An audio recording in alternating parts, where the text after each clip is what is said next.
that a different room than last time? That's looks more art directed than last time.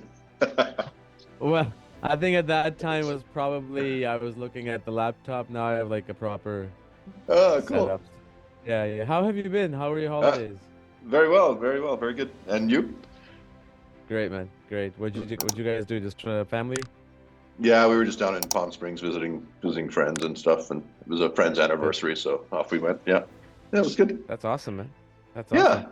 Well, oh, thank you for joining, man. I really enjoyed, as I said to you in the email, really enjoyed the series, The Brother's Son, which was. Cool. It's funny.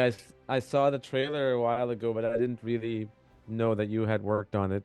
And I Oh think yeah. at the time you were probably working on it when we spoke last. Was it? Would that be right to assume? No, it would have been after, I think. I was done. Brother Son, I think we wrapped in October of 22. So it's been a Okay. long time in post production. And I think the last time we talked, I was in Atlanta doing a movie with Bobby Farrelly. Right, right, right, right. That's right. Yeah. That's right. Yeah.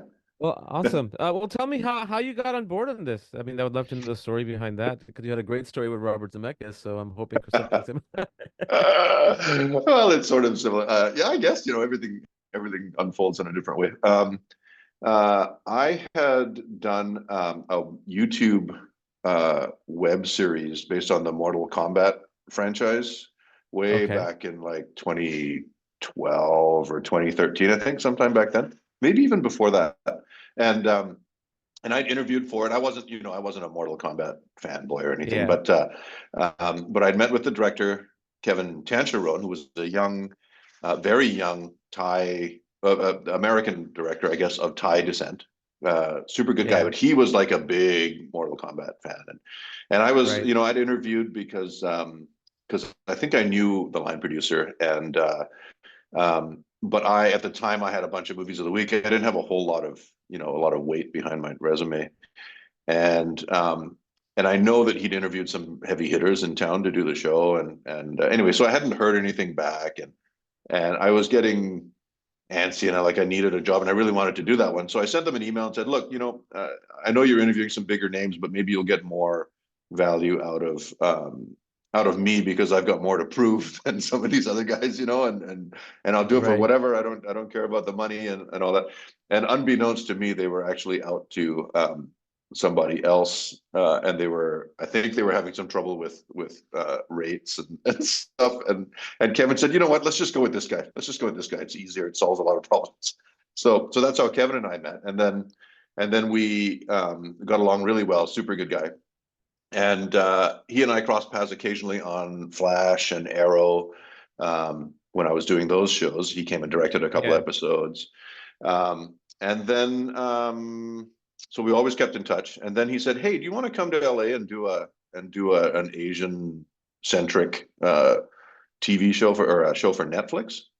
And I was like, "Yeah, totally," because always felt my mom's Chinese, so we've always felt kind of underrepresented in the business and so on. And I was like, "Yeah, totally." And he said, "It's kind of uh, Crazy Rich Asians meets John Wick was the pitch."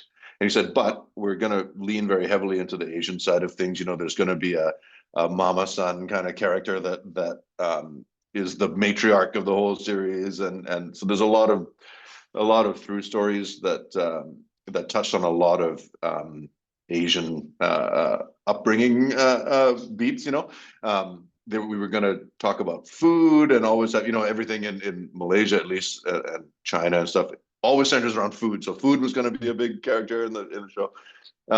So all the things that he was saying were very interesting, and plus it was an opportunity to work in LA and do a show down there, which I hadn't done, and to Right. work with Kevin, who's a really good friend of mine. So yeah, so I said, yeah, let's do it. And after a bit of um, trials and tribulations with work visas and union waiver forms and stuff, it all kind of worked out.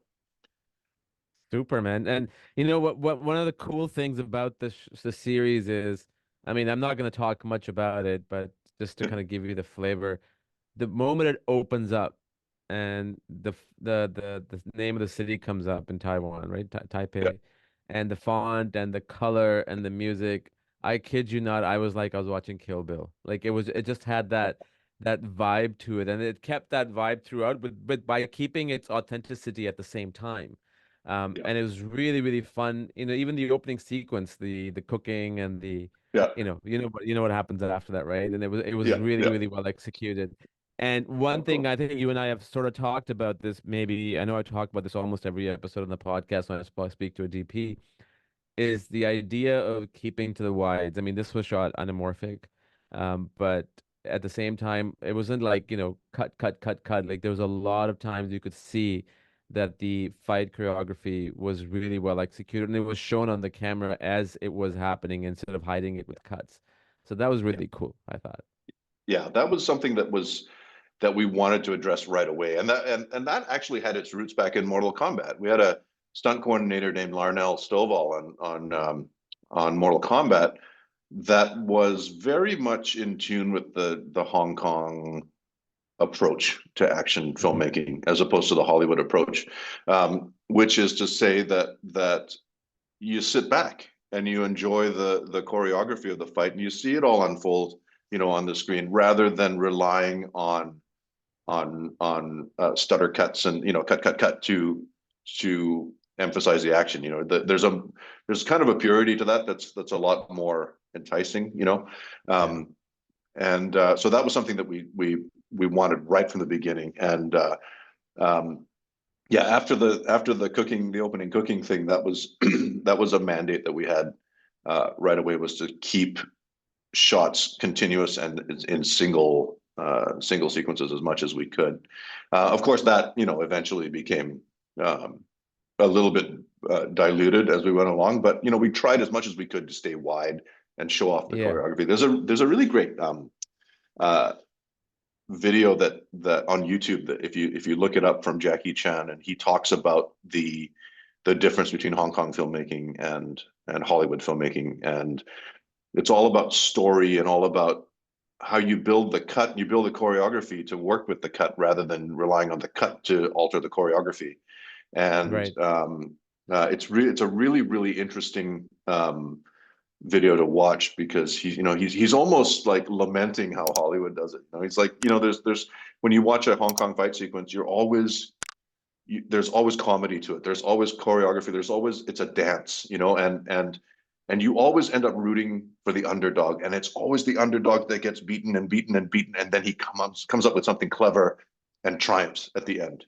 And Yeah. whereas in Hollywood, it's cut, cut, cut, cut, cut. You start losing track of what's going on, and then sooner or later, somebody pulls out a gun or somebody blows something up, and it's over in a massive act of violence that doesn't really satisfy you, on a soulful level. So it's a really interesting video to watch. So we took that to heart and really wanted to embrace choreography and stay wide and be respectful of all the work that went into it, from the stunt guys. Yeah, no, I'll check that out. Another place it was, I mean, there was a few other spots, but the one that stood out for me was the opening. And then I think it was episode 7 or 6. I won't say what happened, but I'll just give you the setting and you'll figure it out. The Yeah, golf balls and the sequence and that. yeah, yeah, That was insane. I mean, the shot of, that was really, really, I mean, I had to watch it again just to kind of appreciate it way more, yeah. because it just had so much in it. You have to watch those sequences more than once to understand what went behind making them. Yeah, that actually was a sequence that Andrew Mitchell, the alternate DP, that was one of his episodes. Okay, And okay. um, and Justin Yu, our stunt coordinator, who was absolutely unbelievable. Justin comes from a really great pedigree. He's part of the gang that did the John Wick movies. He's part of the gang that did the Mm, Fast and Furious movies. So he's got a huge resume and a really solid grasp of what's necessary and what's not necessary to tell the story. And right from the beginning, he said, this sequence we really want to use. We want to do it the way that it ended up being done. I'm trying not to give anything away.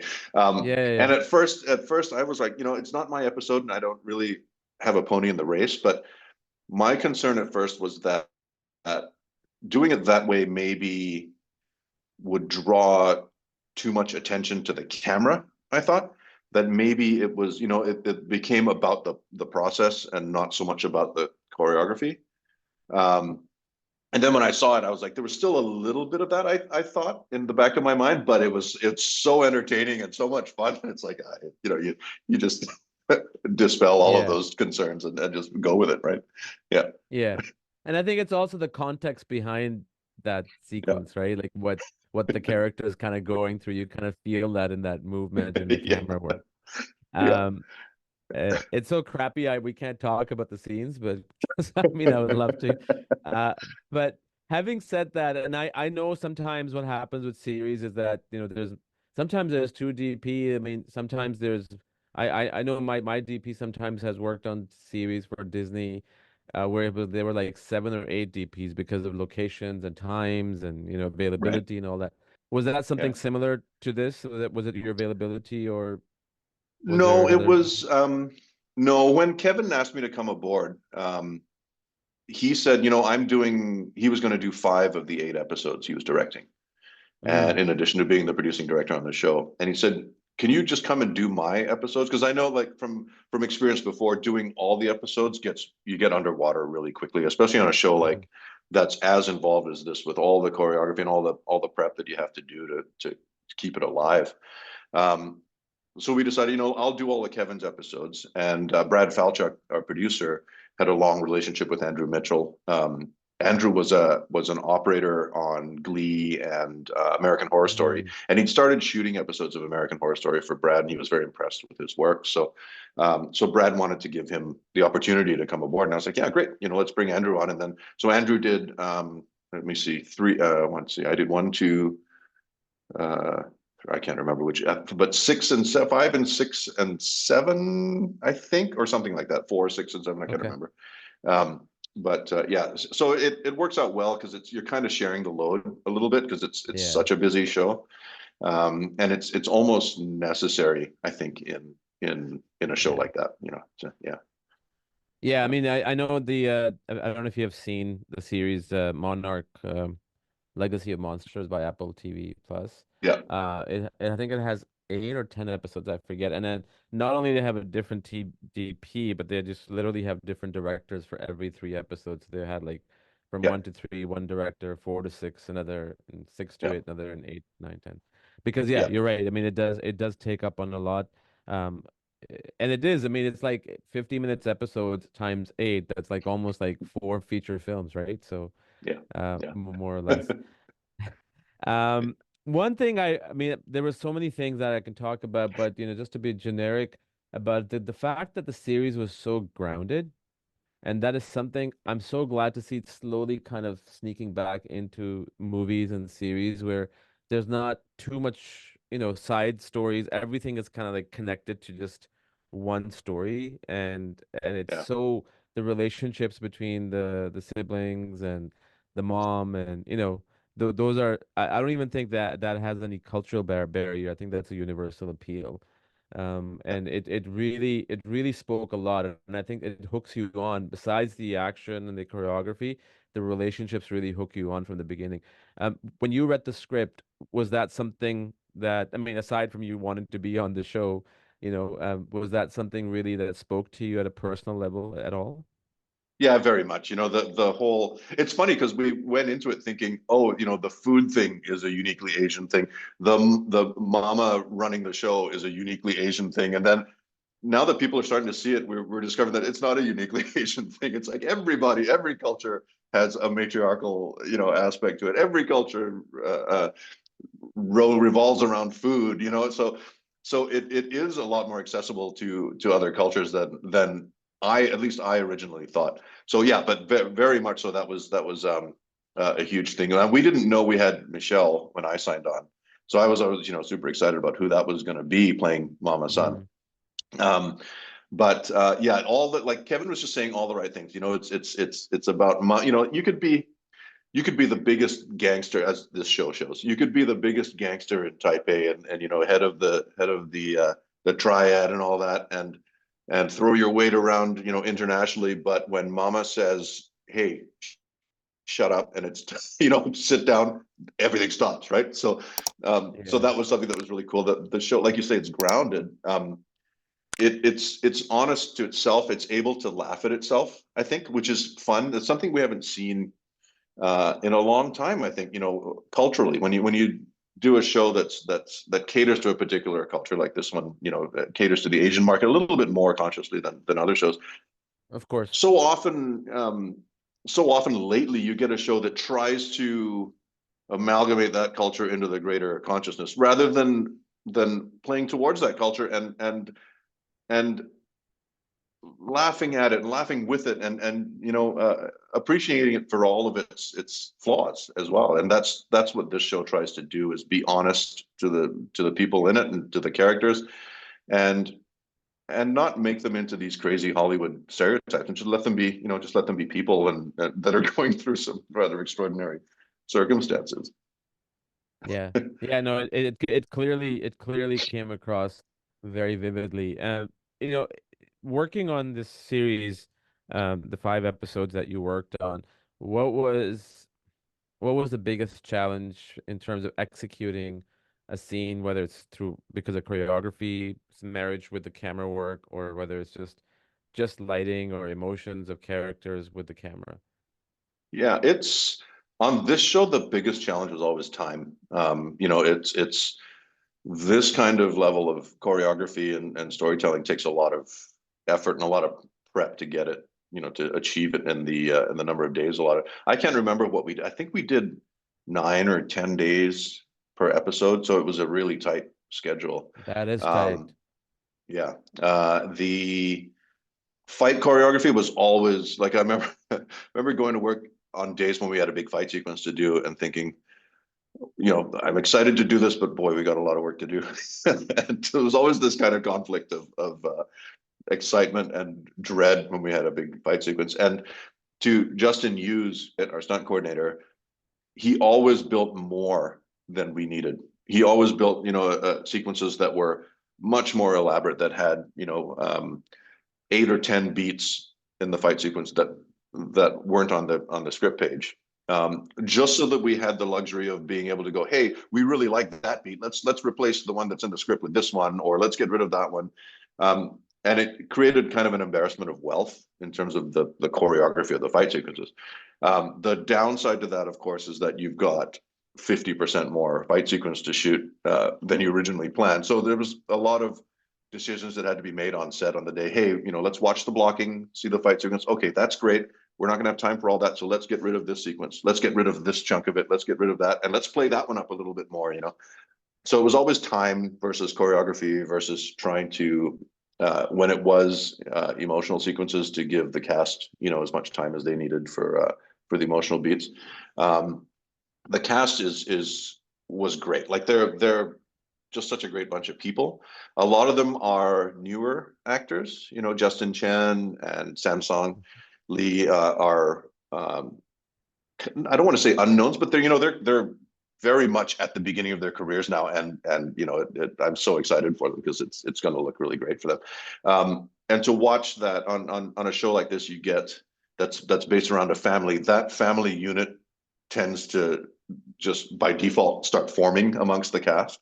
So once Michelle was there, it very much became the family unit, and watching Michelle bring her years of experience and knowledge to the table and nurture the younger cast into building what they needed to build to arrive at their characters was so great. And then of course she has this incredible history in martial arts and choreography too. So she was like the perfect matriarchal figure for the whole show, And then of course she's Malaysian, I'm Malaysian, so that was one of the best parts of it for me, was that she's our national treasure as far as we're concerned in Malaysia, right?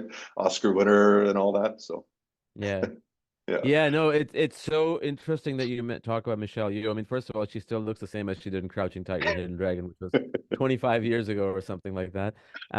But that element of her caliber of actress that she is, and along with all the newcomers, like Justin was phenomenal. I think Yeah. his acting was absolutely incredible in the entire series. That really came across in the characters too. Like she literally held, not that everybody else didn't do their job, they did, but she was the glue that brought them all together, not only as an actress, but also the mother character. Yeah. And it was just incredible to see. The characters were so cool that there was opposites of, that's the way it's supposed to be, like where you create conflict, right, in one character Yeah. and story. And it was just it was perfect. It was, and the casting was awesome. Um, and yeah, I mean, and again, going back to the deep cinematography, what was what was the toughest scene to light? I mean, I know we can't talk about scenes, but just something that you want to give me example of that took the longest, whether it was from lighting standpoint or also making sure that, because choreography, there's so much movement and the camera is moving too, so you have to make sure that the lighting is, Yeah. hitting the spots. How Yeah. anything that you fear in that realm? I think yeah, they were all sort of uniformly tricky. I think the most, not troublesome, but the most complicated one was the first fight sequence in at Mama San's house in LA, Mm, when the giant shows up. That, I think it was mostly because it was like week one of camera for the entire season, and we were starting with a massive fight sequence. And we were on a stage that house interior was a set built on stage. Um, and I think that was a tricky one because we very consciously made a decision early on in production design to build sets that weren't necessarily movie sets that you could just easily pull a wall to cheat and get camera positions where you needed to. We wanted to hmm have, to sort of keep that sort of vibe that we're in a practical location and we're actually handcuffed by some of the restraints that you would be on an actual location, instead of having the convenience of being able to remove set pieces to get the camera where we wanted to be. So that kind of bit us in the behind on that first week when we were trying to do this fight sequence. But we were heavily storyboarded. We knew the choreography. We knew everything how it was going to be. We had a lighting strategy for that house. One of the fun things that we were playing with, in the house, you'll notice that there's a really bright street light outside the kitchen Yep. window, like Yep. super orange, super sodium. It's always on. It's always Yeah, on. it's always on. And the backstory, the backstory that I made up with Kevin was that, well, first of all, we needed something dramatic to really drive that room. So the sodium light was kind of interesting against the color of the moonlight that we brought in from the rest of the room. But we were like, well, how do we justify this light source? And we're like, I know what it is. It was the house on the when Mama Son comes to LA with Bruce to find a house. This was the house in the San Gabriel Valley that nobody else was buying because there's a street light right outside that sends this super orange light. So nobody wanted it because it was super obnoxiously lit. But she managed to get it for a good price because of the because of the street light That's right there. awesome. So that's the backstory to the house.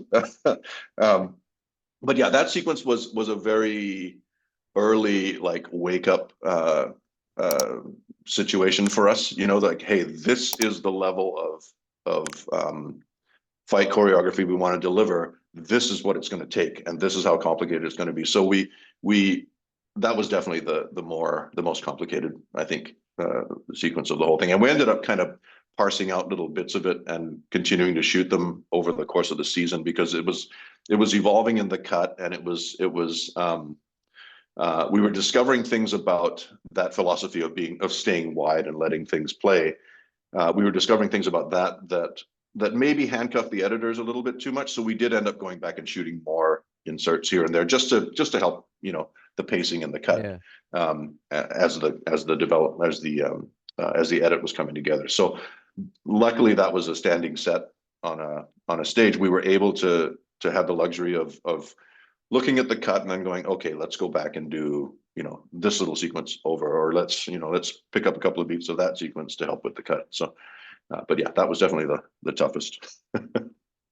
Right.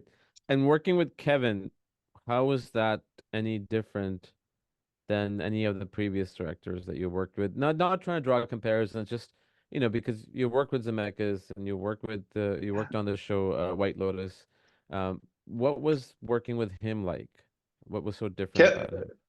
um I think the biggest difference is that we're friends from before. Like we have a shorthand. We all like the same. We both like the same things. We enjoy Mm, um, framing and lighting and camera movement in the same ways, and we're always kind of challenging each other to, hey, why don't we try this? Let's do that. Oh, that's crazy, but let's give it a try. What could go wrong? So I think we're always challenging one another and always keen to do something different, but we both put story above everything else, and I think that's the most important thing. Like um, it's not uncommon that you meet a director um, that sometimes puts the style of what we're trying to achieve ahead of story, and sometimes that happens consciously. Sometimes that's an unconscious thing, mm, and it's always a slippery slope when that starts to happen, right? And you start losing touch with the narrative story. in favor of the Yeah. visuals, right? And so Kevin and I are always very uh, very motivated by what's happening in the story. And we have a shorthand. We've been working together for so long that there's a shorthand between us that it saves us a lot of talking on set where we can just kind of figure Yeah. it out. He Yeah. trusts, yeah, he trusts me to we'll block the scene, we'll look at it, and we'll decide, okay, we want to do it from this side, and he'll be like, okay, let's go set it up. I'll go talk to the actors, and then we'll build it, and it's 9 times out of 10 he likes what we built, and we don't have any of that conflict that you get sometimes when a director has a different vision of Yeah. what was supposed to go on. So yeah. Yeah. No, that is the shorthand element is so beneficial because 9 times out of 10, most people like in a relationship with DP and director, they would put that element of story above their egos, right? Like that Yeah. sometimes Yeah. that does happen, like 1 out of 10. Um, but another challenge working with a friend is that like, am I able to express the way I want to without, you know what I mean? Like both in both Yeah. direction without Yeah. coming across as egotistical. But I guess with your relationship with Kevin, that probably doesn't even come into perspective because you have known each other for a while and that shorthand element kicks in very quickly and efficiently. Yeah, and we both like the same things. Like we're both motivated by the same things. We both like the same things visually, so it's a much easier, much smoother process Yeah. for us. And Kevin preps really hard. Like we spend a lot of time looking at clips from other movies, taking inspiration from stuff that we both like, and really kind of breaking things down and seeing how other people do things, what works, what doesn't work, what we can kind of pilfer and apply to what we're trying to do, but still kind of keep it our own and not just Yeah. cut and paste from other stuff. Yeah. Yeah. Sure. What were some of the movies that you guys looked at just for inspirational? Oh, things like a lot of like Wong Kar-wai stuff. Grandmaster, Mm. Crouching Tiger, we couldn't help but look at. Kill Bill. It's funny you mentioned Kill Bill because Kill Bill definitely came across the screen a few times. Yeah. But things like that, and it wasn't necessarily always entire movies. Sometimes it was just a clip from something that was Yeah, interesting, yeah. or um, but yeah, lots and lots of stuff. But a lot of uh, Hong Kong types, a lot of Jackie Chan. We would sit and laugh. There were times when we would just put Jackie Chan stuff on and just sit and giggle at it because it was so much fun to watch. And but it gets into your just watching it gets into your blood a Yeah. little bit, and it helps you with the process. Yeah. One of the things I find interesting, and it's a cultural thing, right? So there is that element of rep making sure that whatever you're showing from a specific culture in whatever movie or series, it's it's it's closer to the truth with some creative liberties. Hmm. But at the same time, what happens is like you and I, yes, we have different backgrounds, but we've been here for a long time.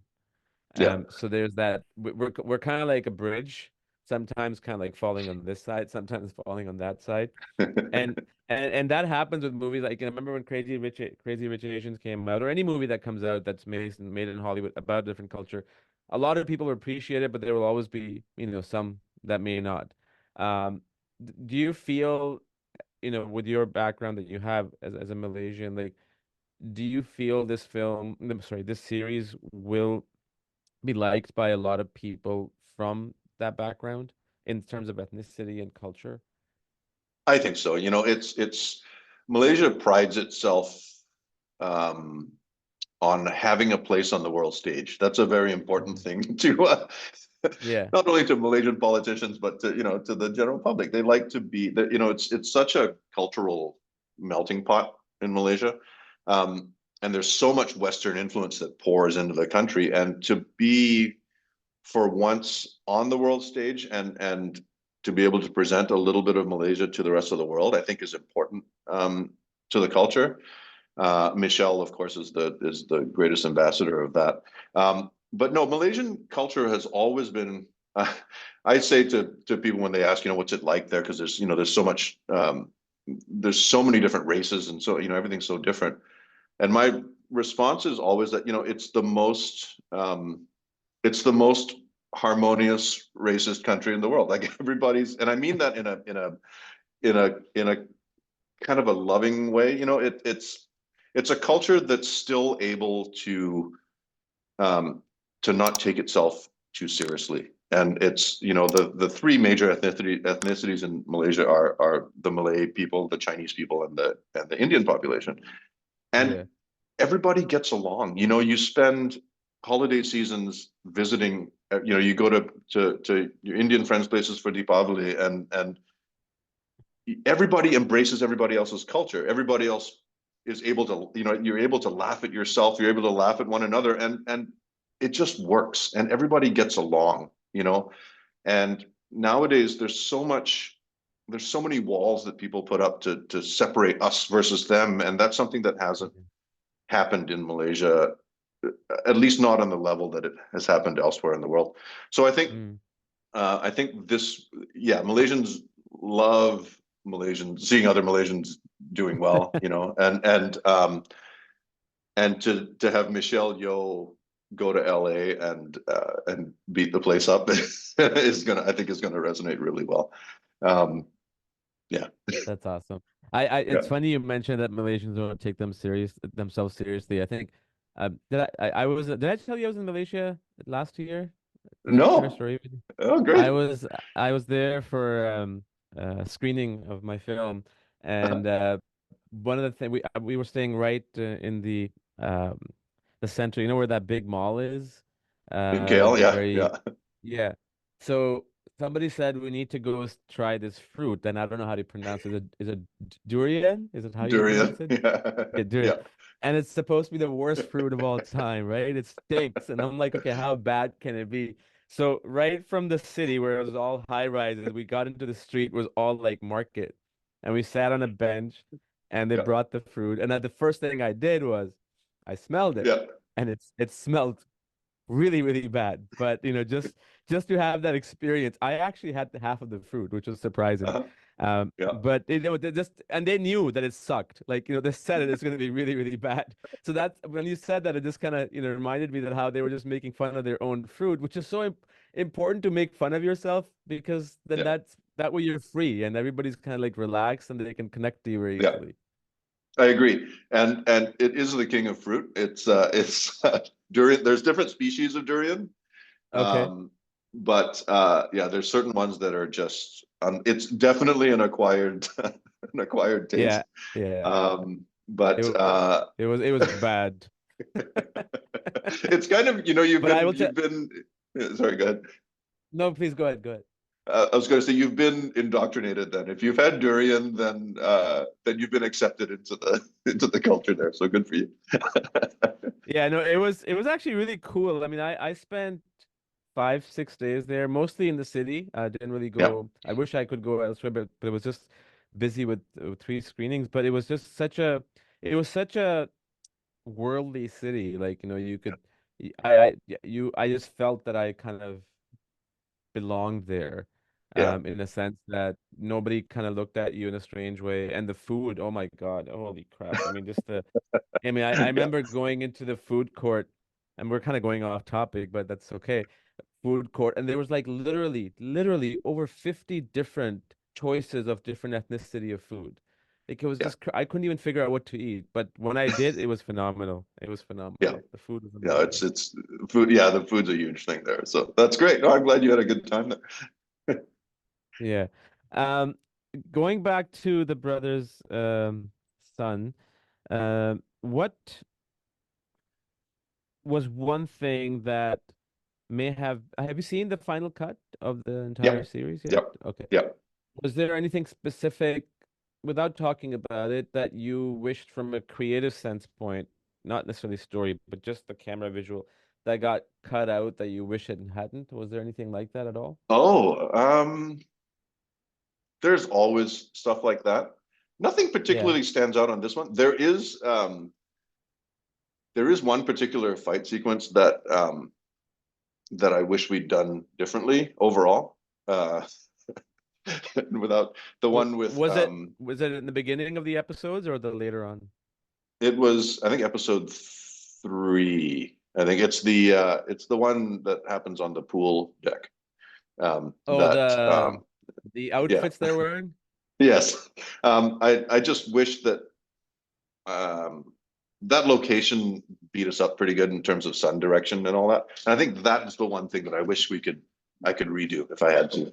Um, but Mm, uh, um, but no, there's nothing that you always yeah, initially think that you're missing something. Oh, why didn't they use that shot? But then when you look at the assembly, it's like, okay, well that's why they didn't use it. That because it extends a beat too long, or it gets in the way of the story. So there's always which of your children you end up killing, but no, yeah, I'm really happy with it overall. I think it's great. I I'm always second guessing myself, and at the end of it, I was like, I could have done that whole show better. I could have done. I felt like, of um, course. by the time you get to the end of it, you're like, I wish that aspect of it was better, or I wish I'd spent more time doing that. But when you look at it as a whole, it's like, okay, well, maybe it did it did work after all. But I think that's what keeps you Yeah, going, right? I mean, if you start thinking, uh, uh, um, boy, look how great that show was I did. I think that's the end of the road, and that's time to yeah, start looking at other things, right? When you're not finding fault in yourself. Yeah, sorry, my that's true. dog just came home, so No, that's no, what's it's okay. happening off screen. That's all right. Um, Speaking of that sequence, the one by the pool, there was a Yeah. really cool reference that you guys did in there to a movie. Yes. I I picked it up immediately. I was like, "Whoa!" Did you see that? So did you see the banner when they first pulled up? Like, did you see? Yeah, okay. Because Yeah, it was funny because yeah, when that scene was when it showed up in the scripts, we were just like, how this has to Kevin, how this has to end, right? It has to end with that beat up front, and he's like 100%. So yeah, yeah, I love that. I'm a huge fan of that film. So yeah. I absolutely loved it. Um,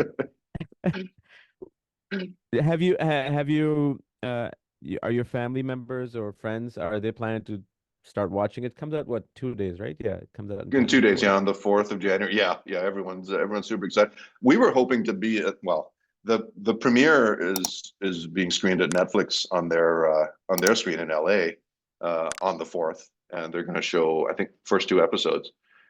Mm, And we were like, should we go to that? But I'm in the middle of a movie in yeah. Winnipeg right now, Oh, and had Winterpeg. to the Winnipeg, yeah. So we're on our Christmas break. So I'd come home from Winnipeg just before Christmas, and then we had this trip to Palm Springs booked like last year.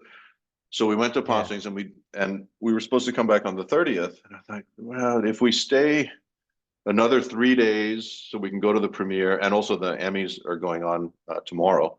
Um, Thought, well, we could do that, but then I end up having to come home and then immediately go back to Winnipeg, and it's like we didn't have a break at all. So I thought, Yeah. you know what, better to come home and just take a couple of days to not be running around. But yeah, the premiere's on the 4th. Yeah, that would have been great, but at the same time, it's 3.5 hour flight, then another Yeah, 2 hours to get there, 2 hours to come back, and it's almost like chewing up an entire day, right? So yeah, yeah. It would have been brutal, and then rushing off to Winnipeg again to continue on that movie would yeah. be, yeah, nothing worse than What do you showing up tired. That's true. That's true. Are you Yeah. able to talk about what you're working on right now? That the Yeah, I'm fact that doing you a mentioned. movie. Yeah, it's a Lionsgate movie based on a book that I wasn't aware of, but apparently is quite well known, entitled "The Best Christmas Pageant Ever," and Okay. it's about it's faith based, I think is the way you say it, Hmm. uh, and it's a director named Dallas Jenkins that's doing it. Um, Super good guy, great bunch of people. And it's a movie about redemption and you know, and the real Christmas spirit and that sort of thing. I'm not particularly religious myself, but it's a great story and it's got some really heartfelt moments in it. And I think based on how dear the book is to people, I think it's going to do some numbers. We're trying to make a new kind of Christmas classic movie, you know, because there hasn't been one in a while. So Mm. that's what that one's all about. Yeah. So I'm guessing that's coming out next Christmas. I'm Yes. assuming. Yeah. Yeah. Yeah. Yeah. Yeah. That's awesome, man. Good for you. Yeah. Good for you. Yeah. And Thanks. yeah, I'll go back to the brother son in a second, but Yeah. any other exciting projects on the horizon? You don't have to talk about what they are, but just something that you're excited about. Yeah, there's I'm gonna go from that to I'm gonna get to work in Vancouver for a change for the next Nice. 9 months or whatever it is. I'm going to join the team on Invasion for Apple TV for their third season. So that's going to be fun. It'll be nice to do Which something series, that's sorry? Which Invasion. series? Oh, Invasion. Invasion. Okay. Yes, Yeah, yes, yes. yeah, yeah. So that'll be fun. Do something sci-fi. You know, get away from the Christmas movies a little bit because I've done two of those back to back. So it'll be nice to do something a little darker, a little bit more mysterious. So So they're doing season 3 now? They're starting filming, correct. is that what you? Yeah, Okay, I saw the first season. I haven't seen the second one yet. yeah, I don't know there was a third one coming, so I guess so that would be probably another year from now or so, maybe even yeah, beyond that. yeah. It's a slow burn, you know, that series. I watched the first season when it first came out, and I was like, it's kind of slow. Like it takes a long time to get going. But if you stick with it, it starts to develop quite a bit of momentum, and it's quite. And season two really starts expanding. And the plan was that in season three, all the worlds kind of collide, and it really kind of comes to Mm. fruition. So we'll see. I saw Yeah, in my season. email. Sorry, go ahead. No, yeah, please, Kim. Go ahead. I was going to say, I just saw in my email this morning that we had about 9 scenes and storyboards just popped in this morning. So it seems like they're getting they're getting in the saddle for sure. That's awesome. I Yeah, remember season 1, there was an episode which reminded me of the movie Signs when it was shot in the house yeah, completely, yeah. which I thought was, even though it was similar, it was probably the best episode along with the pilot. I don't know, I wanted to watch the second season, but I just felt some of the performances in the first season of some actors weren't that strong, Mhm. and maybe it changed in season 2. I don't know. But I'll give that a whirl now that there's season 3 coming out. Yeah, And when are you guys starting season 3? Like next couple of months? Is that when the production yeah. starts? When do we go to camera in February, I think. Mm-hmm. I'm alternating with Tom Burston, who's doing the opener. He's doing one and two, and then I'm doing three and four, and then we're alternating 2 episode blocks after that. Nice, exciting. Yeah, That's cool, man. yeah, Good for you. I'm really glad yeah. things Thanks. are rolling for you. Would you say working with Robert Zemeckis has really turned your career around? Would it be fair to say? Um, I can't imagine it's hurt. I think if Marwen had been more of a critical success, it would have made a bigger difference, I Bigger think. differences. Yeah. Yeah. Um, but you know, that was a dream come true, that whole thing, and I can't overemphasize how important it was to me, you know, in terms of my own development and uh, my own career. So absolutely, yeah, it's certainly helped a lot. Um, and it's also, you know, maybe more so on a personal level, I think, than in a real public awareness way. I think it's what it did more than anything was um, reinstate my faith in the business. I think, to know that at that Confidence too. level, yeah, Yeah. yeah, and to realize that at that level there really is a group of people that are just trying to tell stories that are in the best way they can, and that have all the opportunities and toys and materials and everything available to them to tell those stories. So it's great to know that I can keep sort of working towards something that's going to be, that's going to be big, But yeah, Yeah. It's funny how confidence, I mean, this is cliche as much as no matter how many times anybody says confidence and self-belief. If somebody puts a belief in you or just kind of even hires you, they won't say that you're terrific, but the fact that they're hiring you is because they believe that you are, yeah, at least to that level. It really turns your thinking around. It really yeah, puts your confidence back on the map. And then I've had that happen to me, just one person believing in me, and that has just completely changed the trajectory of my yeah, career. And it's yeah, so important to have people like that. yeah. That validation is super important, and um, when Marwen came along, I was in the middle of the third season, I think, of Flash. And as exciting as that was, it was super great to do a show like that. I was starting to get, a little bit jaded, maybe with with the network TV process, Mm. and there were a number of challenges that kept recurring on that show that are on all of those shows really that were starting to kind of bug me a little bit. Um, so yeah, so when Marwen came along, it was a real affirmation that all those things that I was clinging onto and really trying to force uh, the Flash and Arrow to stick to, were worthwhile and were, the things that we really pushed for, despite everyone else telling us not to spend the money or not to waste the money. All kind of came to fruition because those were the things that got noticed by Bob Yeah. Z, before Marwen came along. And it made me think of something else, but I can't remember what it is. It'll come to mind. But yeah, it was definitely validation. And oh, when when they first offered me the job, I reached out to Don Burgess, who'd shot 30 years worth of Bob Zemeckis movies, and said, is there Yeah. anything?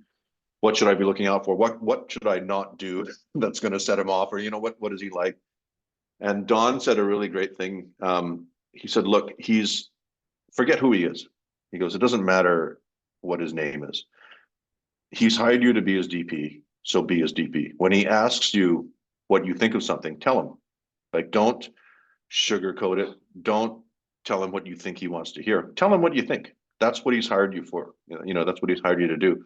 And don't be afraid of it. You'll find that he's the greatest collaborator you'll ever work with, and he just wants your opinion, and he trusts the institution of your job, and he expects you to do it. So just do that."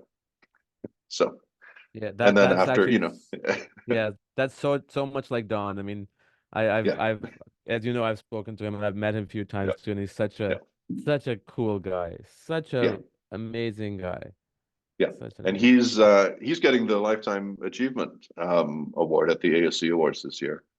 Yeah. So I foolishly, in my naivety, emailed Bob and said, "Hey, you probably already know this, but Don's getting the Lifetime Achievement thing at the ASCs." And Bob said, "Yes, fully aware." He goes, "I'm presenting it to him," and so, so, so I was like, "Of course, like, who was I? What was I thinking?" So, When is but that? it's Is just that earlier this year? He's it getting it. is it's in February, I think. I can't remember exactly Mm, when the date is, but it's usually just before the before Oscars. Oscars. Yeah, yeah. Yeah.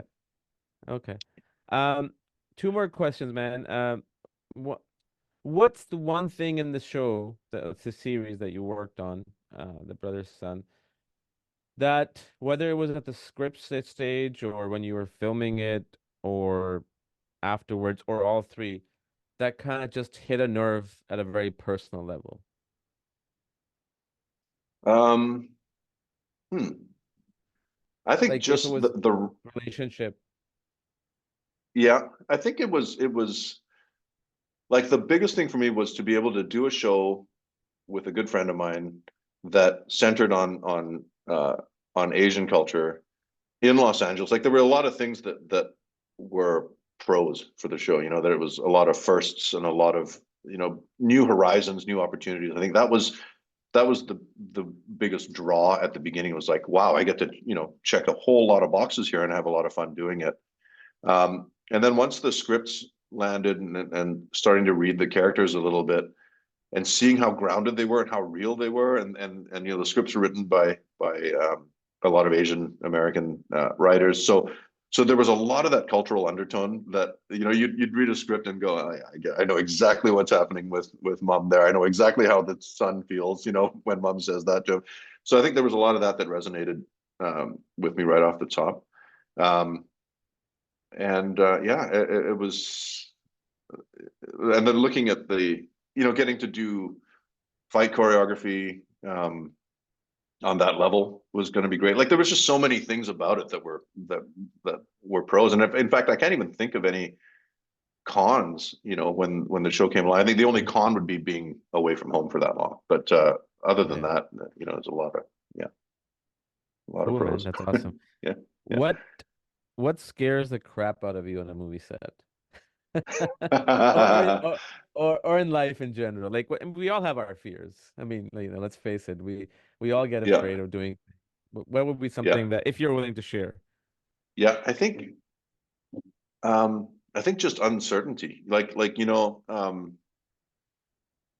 showing up on, like there's always sequences, like no matter how much we've spent pre-lighting stuff and rigging stuff and forming a plan, there's always the, oh boy, is this really gonna, like, is this really gonna work the way we'd anticipated? I think there's a lot of that. Uncertainty is always the kind of knot in my stomach all the time. And that's most days I'll walk on a set going, you know, thinking, how on earth are we gonna get through the day, or how are we gonna get this first sequence set up so it doesn't look terrible? And so I think I'm always kind of second guessing myself, and it never really goes away until we're about to roll and you can look at the monitor. You know, I've been and see that, okay, it is working. It does look the way I was hoping it was going to look, and you know, so yeah, the uncertainty, and you know, I still light with a meter, so Nice.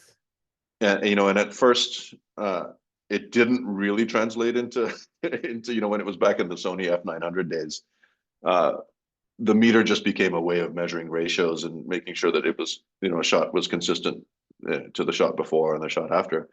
But it didn't really seem to relate to exposure in the camera. But now with the new technology, you know, with Alexas and with the Sony Venice cameras, there's a lot more. It's a lot more like shooting film, and you can kind of rely on the meter a little bit. So I think, yeah, coming to a new set that you haven't lit before and going, oh, you know, I don't know how this is going to look good, but sticking to the same principles. Hey, you know, if when in doubt, put up a really nice backlight, you know, get a nice key going, play with the contrast ratios, and it should work. And so that moment when it's like, okay, the meter says this, it should work, and you get to the monitor and it's like, oh, okay, it did work. I think that's the uncertainty on every scene I do. I think is always like, you know, I know the meter says this, but is it really going to look good? So, Yeah. and that's just, you know, can't get away from that, I don't think. No, I think that's a good thing because I know that no matter what I'm filming, whether it's a documentary or anything, well, not filming but directing, um, Yeah, there is this level of thing, you know, fear. Like it's just that something that okay is I'm on the set, everybody's watching me, you know, that kind of an approach, and will this yeah, work or will this not work? I mean, you have that belief, but at the same time, in the back of your mind, there's that self-doubt. But I think, yeah, as you said, the camera starts rolling. I yeah, think 30 seconds in, it kind of just goes away. yeah. It fades. I think a It lot fades. of it also in prep, because like as the DP on the show, I'm often, you know, the when it's on an episodic show, the rest of the crew is out working the other episodes, and you know, I'm sort of prepping it with the director and the production designer, kind of on my own. And a lot of the anxiety comes from, have I thought enough about this? Have I, have we got the right equipment for this and that? But then when you get to set, or you get to the tech survey, and it's like, okay, one layer of uncertainty goes away because the key grip will say, oh yeah, we can do that. We'll get this. And the gaffer will be like, oh, why don't we do it like that instead? That'll get you what you want, and you don't have to, then we won't have to do it this way. And then all of a sudden, all those other jobs that are there to help you get through yours start checking in, and that takes the anxiety away, because all of a sudden it's like, okay, I am kind of surrounded by pros that know what they're doing, and then you get to set, and you watch the blocking, and the actors often deliver a scene in a way that I'd never imagined. Like, oh, that's a totally different take on how those lines came up, but that's really great. And then all of a sudden it's like, okay, well, if they're going to do that, then we don't have to, we can keep the lighting this way. It doesn't have, they're playing it darker than I read it. So now we don't have to get as much fill into the room, or so everything kind of becomes symbiotic, and then the camera operator is like, they're going, what if we move on that line and push in on that? And then all of a sudden it just, like the circus kind of comes together, and the momentum starts driving, and then all of a sudden that uncertainty kind of melts away. And by the time you get to the monitor, it's like, oh, okay, great. That is what it was supposed to be, That's so Yeah. cool, man. That's so cool. Yeah. Magic of cinema. That's all it Yeah. is. Magic of Yeah. cinema. Yeah. Fantastic, man. Thank you so much, buddy, for your time. My Truly had pleasure. a great time Anytime. chatting with you again. Always. I I probably will be in Vancouver, maybe Winnipeg sometime in the next coming months. If the times collide, Okay. maybe we can grab something. Let's do it. Absolutely. Sounds good. Absolutely. All right, buddy. Thank you so Happy much. New Year. You too, See buddy. soon. Take care. Bye-bye. Bye. I hope you enjoyed this episode. Thank you so much for watching and listening. Don't forget to subscribe, like, share, and comment. And do come back for another episode. Until then, have a great day.